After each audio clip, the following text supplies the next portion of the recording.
So Zelensky says he won't accept any deal that the U.S. makes with Russia without his involvement. Can you blame the guy, the president of a country that's getting bombed every day? He doesn't want to make a deal where just the U.S. and Russia go into a room and say, here, sign this.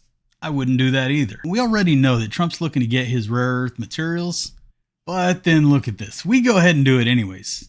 In a big slap to Zelensky, we're like, we don't care what you say. Now, there shouldn't be any doubt that for whatever reason, Trump wants to get in bed with Putin. Maybe he's got some natural resources, or maybe he just likes his ideology of no free speech and things like that. Just my take on it, but it kind of feels like Russia's probably getting the better end of this deal. I mean, listen to what Sergei Lavrov says.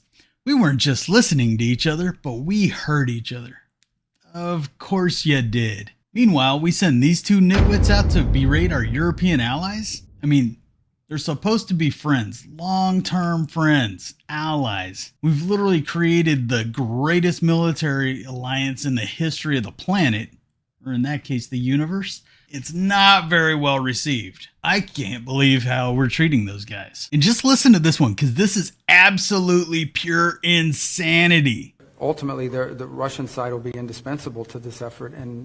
Indispensable. And then the third is, together with those other two, is beginning to engage in identifying the extraordinary opportunities that exist should this conflict come to a acceptable end, the credible opportunities that exist to partner with the Russians geopolitically on issues of common interest and frankly economically on issues that hopefully will be good for the world and will also improve our relations in the long term between these two important countries. So basically, Russia doesn't get so much as a slap on the wrist for invading another country.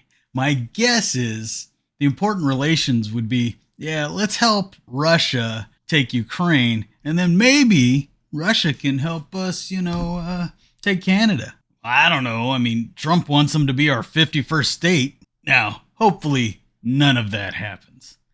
But I don't know from an ideological perspective what we have in common with Russia.